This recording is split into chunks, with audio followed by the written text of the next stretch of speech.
tenhas boa saúde, que seja bem-sucedido e em tudo o que empreenderes, assim como é próspera a tua alma. Shalom, tudo bem? Shalom Adonai. Que a paz, a graça, a misericórdia, que a paz do Senhor seja sobre a sua vida. Em nome de Jesus. Eu vou ler de novo. Eu estou lendo aqui 3 de João, ou seja, João 3, né? É uma das cartas de João, apóstolo João, capítulo 1 e versículo 2. E diz aqui: Amado, oro na expectativa de que tenhas boa saúde, que sejas bem-sucedido e em tudo o que empreenderes, assim como está bem ou está próxima ou está ótima a tua alma. Como é que está a tua alma? Tua alma está bem? Aqui João dizia para esse povo, né, para o seu amigo, que a alma deles estava bem. O que é estar bem a alma? Estar salva? Será que é isto? Estar em paz? Estar com a certeza da salvação? Estar com certeza que Deus está com ela? Então aí ele dizia que os seus negócios, que a tua vida seja próspera, assim como bem vai a tua alma. Ou seja, ele estava dizendo que só estava faltando as demais situações, mas que a alma estava bem. E se a sua alma está bem, as demais áreas, né? Se o nosso espírito está bem, as demais áreas vai ficar bem também. Porque o mais difícil é o espírito. Porque o espírito deixa a área financeira, deixa a área emocional, deixa a área física, ok. Concorda comigo? Mas se for o contrário, a nossa carne não consegue deixar o nosso espírito bem. As nossas emoções não conseguem deixar o nosso espírito bem. A parte espiritual é mais fundamental. Para mim, pelo menos, não sei para você. Quero te chamar também para meditar comigo e já vamos comentar um pouquinho mais, né? Eclesiastes capítulo 2, versículo 11. Eu olhei para todas as obras que fizeram as minhas mãos, como também para o trabalho que eu, trabalhando, tinha feito. E eis que tudo era vaidade e aflição de espírito, e que proveito nenhum havia debaixo do sol. Essa fala é do rei Salomão. Vamos entender um pouquinho quem era rei Salomão. Vamos comentar um pouquinho e lembrar da história quem Salomão era. Salomão era filho do rei Davi. Salomão era o homem da qual estava incumbido para construir o templo, e ele fez isso. Salomão era um homem que, quando Deus se apresentou para ele, disse: peça o que quiser e te darei. Eu não sei você, eu não sei eu, no lugar de Salomão, mas que a gente de infância assim, assistimos aquele filme ou desenho do Aladim. É aquele que pega a lâmpada mágica e esfrega e sai lá um gênio, e o gênio concede 3 pedidos. Eu não sei você qual pedido você faria, nem eu. Hoje, talvez na maturidade, fariam pedidos mais precisos, pedidos verdadeiros, né? Porque a gente já tem uma maturidade, já tem sabe, né? Já conhece mais. Mas no passado, se tivéssemos esse gênio próximo da gente, ou melhor ainda, o Deus todo soberano, né? O Deus criador dos céus, da terra, dos mares, o nosso Deus, o único Deus, como Salomão teve aqui, e ele disse: faça o pedido que fizer e eu te considerei o seu pedido. E Salomão fez um pedido mais sábio que alguém possa fazer. Ele disse: dai-me sabedoria para guiar o teu povo, para conduzir o teu povo. Por quê? O pai dele tinha morrido e o trono ficou para ele, né? Ele foi ungido como rei E ele, como rei, tinha uma responsabilidade de governar aquele povo de Israel. Aquele povo que o pai dele governava, né? Um grande povo. E ele poderia ter pedido, não sei você, não sei eu, poderia ter pedido fama, poderia ter pedido status, poderia ter pedido seguidores, poderia ter pedido riquezas, poderia ter pedido ouro, poderia ter pedido muitos amigos, sei lá, variados dos pedidos, pode vir à cabeça nesta hora. Mas o rei Salomão, jovem ainda, pediu sabedoria. E pediu para quê? A um propósito, para guiar aquele povo, para guiar o povo. E ele disse no pedido, me dá sabedoria para guiar o teu povo, né? Porque ele, apesar de ser um rei, ele reconhecia quem Deus era e sabia que Deus era rei acima dos reis. Era governante acima dos governantes. E é ainda até hoje. Porém, quando ele escreve Eclesiastes, ele está aqui, aparentemente, podemos dizer, depressivo. E ele diz aqui, olhei para todas as obras que fizeram as minhas mãos, como também para o trabalho que eu, trabalhando, tinha feito. Ou seja, ele está falando do que ele, no futuro, do que ele fez no passado. Além pela minha mão, pelas minhas mãos e do trabalho que eu tinha feito. E ele construiu castelos, reinados, muitas províncias, né? Ele construiu jardins, construiu de tudo. Daqui a pouco vamos falar sobre isso, vamos ler sobre isso. E eis que tudo era vaidade e aflição de espírito, e que proveito nenhum havia feito, e que proveito nenhum há debaixo do sol. Então ele está aqui, apesar de conquistar, né? Ele já está aqui no final da tua vida, apesar de as tuas mãos ter construído e construiu muito, conquistado e conquistou muito, né? Porque Deus, depois que ele fez esse pedido, Deus falou para ele, eis que, como fez um pedido que agradou o meu coração, te concederei glórias, poderes, honra e muita riqueza. Ou seja, Deus deu para ele não só sabedoria, e que não haveria de dar para mais ninguém, mas concedeu o pedido dele, que pediu sabedoria, e a sabedoria dele era tamanha que governos e reinos vinham de muito longe trazendo presente para ouvi-lo, né, nas decisões da sua sabedoria, porque ele era muito sábio, e essa sabedoria era anotada mundo todo, e ele foi construído muitas alianças por conta de que o povo vinha até ele. Ou seja, quando Deus te der algo, acredite, Deus enviará pessoas até você para poder receber desse algo que Deus te deu. Porque Deus nunca e jamais vai te dar algo sem que haja um propósito.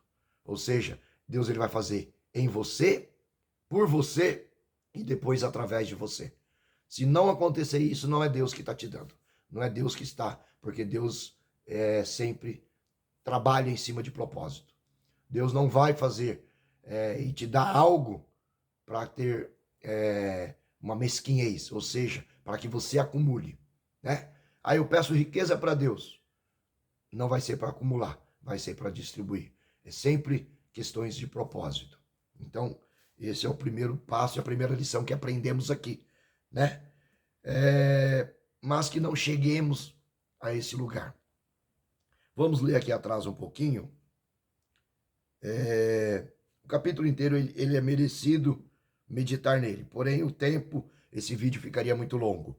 Mas vamos só para entender um pouquinho. No versículo 8, amontoei também para mim prata e ouro. Quem amontoou? Salomão. E joias de reis e de todas as províncias. Provi-me de cantores e de cantoras, e das delícias dos filhos dos homens, e de instrumentos de música de toda sorte. E engrandeci-me e aumentei mais do que todos os que houve antes de mim em Jerusalém. Perseverou também comigo a minha sabedoria. E tudo quanto desejaram os meus olhos, não lhes neguei, nem privei o meu coração de alegria alguma, mas o meu coração se alegrou por todo o meu trabalho. E esta foi a minha porção de todo o meu trabalho. E olhei para todas as obras que fizeram as minhas mãos, como também para o trabalho que eu, trabalhando, tinha feito, e eis que tudo era vaidade e aflição de espírito, e que proveito nenhum havia nisso, e que não há proveito nenhum debaixo do sol. Salomão parece aqui que está numa farra em pecado. Tudo que os teus olhos quiseram, ele comprou para si. Tudo que o coração dele desejou, ele abundou nisso.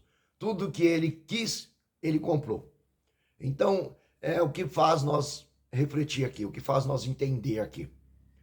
Que o sucesso nem sempre é bênção. Ou seja, às vezes brigamos tanto para termos sucesso, brigamos tanto para conquistar, queremos tanto construir, né, casas boas, ter carros bons, motos boas, uma boa conta bancária, muito sucesso, muito status, muito dinheiro, muita abastância. Mas a que custo estamos construindo tudo isso? A que custo vamos conquistar tudo isso? Porque se para mim conseguir o sucesso, aqui como Salomão, que de nada ele teve falta, tudo que ele quis, tudo que ele desejou, tudo que os olhos dele viu, ele possuiu. Mas a que custo? Porque se for para negociar valores, se for para negociar princípios, não vale a pena ter sucesso. Não vale a pena ter conquista. Não vale a pena alcançar.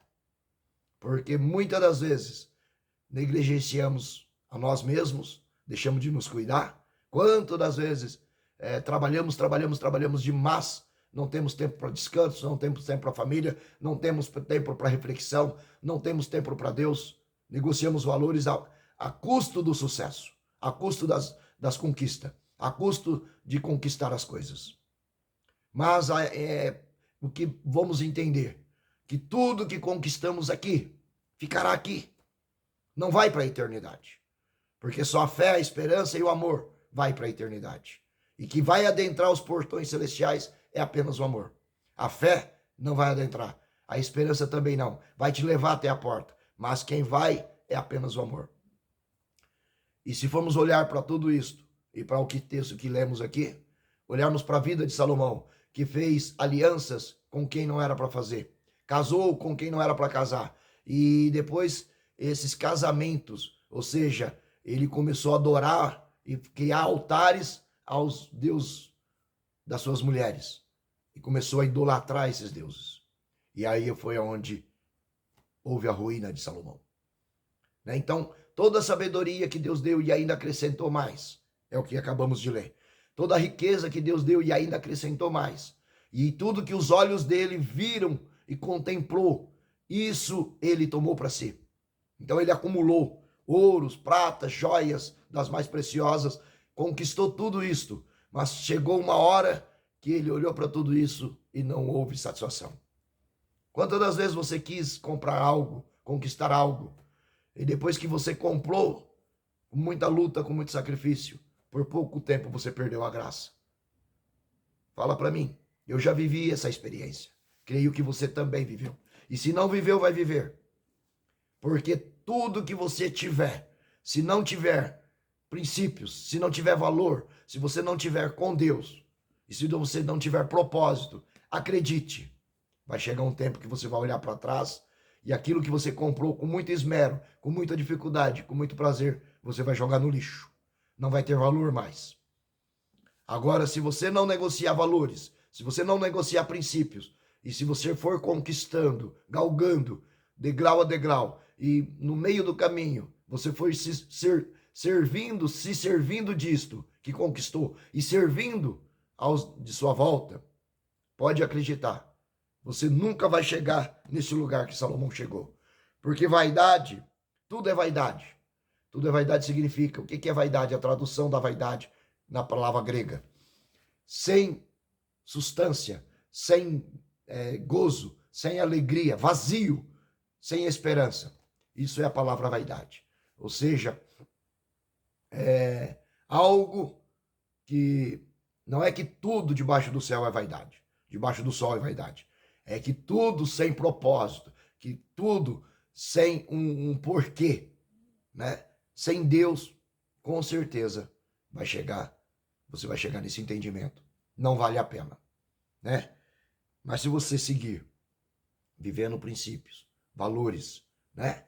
Porque Deus construiu no primeiro dia, haja isso, haja aquilo, e depois ele descansava. E ele olhava para aquilo que ele estava construindo. Vamos para Gênesis, eis que tudo é bom e é tudo muito bom. Mas ele parava no outro dia, aí ele fez isso, fez aquilo, e foi até o sexto dia da sua criação. Então ele respeitou os tempos, as estações, os momentos, e ele olhava para trás, olhava para o que estava construindo, refletia e descobria que era bom. E ele disse, é bom, é muito bom. E dá um tempo, no outro dia recomeça. Chegou no sexto dia, no sétimo ele descansou. Então, olhando para tudo isto, olhando para Deus, construindo tudo que construiu. E olha que vamos entender que Salomão aqui se absteve de todas as bebidas. Quem construiu? O próprio Deus. Se absteve de todas as riquezas, ouro, prata, joias. Quem construiu? O próprio Deus. Está tudo dentro da natureza. Teve tudo que os filhos dos homens possam ter. Das delícias do filho dos homens. Aqui no verso 8. Provi-me de cantores e cantoras, filhos e delícias de que os homens têm. Tudo quem construiu foi Deus. E por isso que Deus falou, é bom, é muito bom. Mas Salomão fez isso de forma para si próprio. Fez isso de forma a amontoar. Fez isso de forma individual. Não olhando e não dividindo com o seu próximo. Não, porque, sabe, Deus fez com que eu conquiste algo. Né? Deus fez com que eu conquiste uma boa empresa.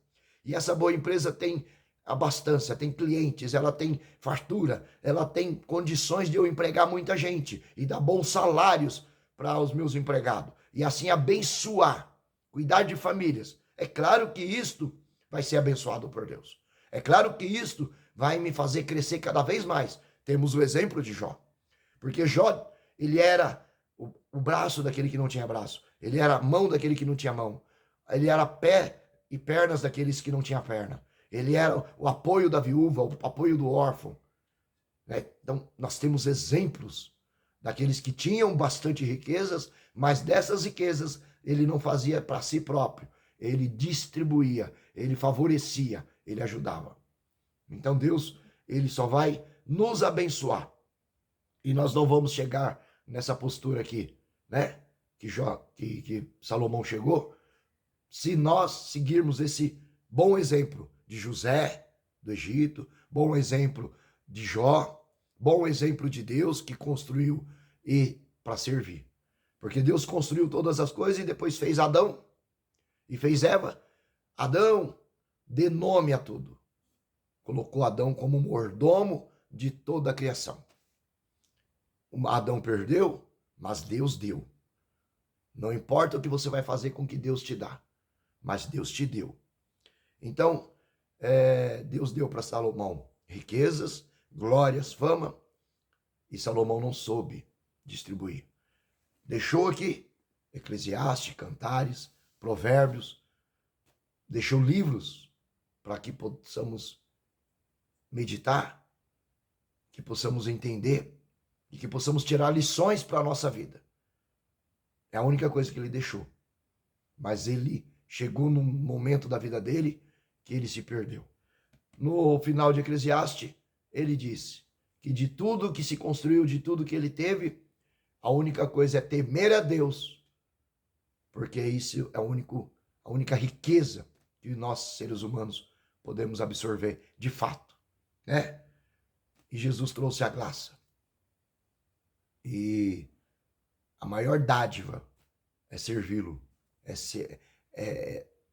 servir uns aos outros, né? É interceder, é clamar, é abraçar, é amar e é estarmos prontos para sermos o braço de alguém, para sermos bênção na vida de alguém, para sermos o apoio. Ainda que você não tenha muito, mas se você tiver amor no teu coração e você usar esse amor na prática para servir o teu irmão, essa é a maior riqueza e essa é a maior dádiva que você possa dar a alguém. E assim você vai estar servindo ao Rei. Porque riquezas das mais variadas que você puder acumular, casas, prédios, apartamentos, contas bancárias, acredite, você não vai levar para a eternidade. Você, no velório, não tem mudança, né? No caixão não se leva as riquezas. Né? Os faraós, nas épocas, eles punham muitas ali as riquezas, enterrava junto ali, mas aquele morto não servia de nada. Muitas das vezes era para que as pessoas iam lá e assaltavam esses túmulos para absorver essas riquezas. Tá? Então acredite, a maior riqueza é a graça de Deus sobre a sua vida. A maior riqueza é gozar daquilo que Deus tem te colocado, mas distribuir, né? Porque mais bem-aventurado é dar do que receber. Pode acreditar, quando você dá algo para alguém, a alegria que você vê estampada na pessoa que recebeu é muito maior do que aquilo que você vai acumulando, né? Daquilo que você vai medíocremente acumulando. Então, às vezes, o fracasso da sua vida faz você refletir mais e mudar, e vai te dar muito maior riqueza do que muito sucesso quebrando princípios e negociando valores. Fiquemos com essa lição e guardemos na tábua do nosso coração para que não venhamos pecar contra o nosso Deus e falharmos e chegarmos como o rei Salomão, o grande rei Salomão, rico em sabedoria, rico em riqueza, não se privou de nada, mas ele chegou numa situação que ele estava ali depressivo, olhando para tudo que tinha acumulado e vendo que não tinha alegria alguma. E colocou e disse que tudo era vaidade. Mas tudo era vaidade porque ele se perdeu em tudo que acumulou. Tenhamos essa lição e mudamos a forma de pensar. E muitas das vezes o seu fracasso vai fazer você refletir, vai fazer você entender e compreender que existe uma riqueza em cima daquilo que se reflete e daquela mudança que você pode fazer. Não negocia princípios e não negocia valores. Em nome de Jesus.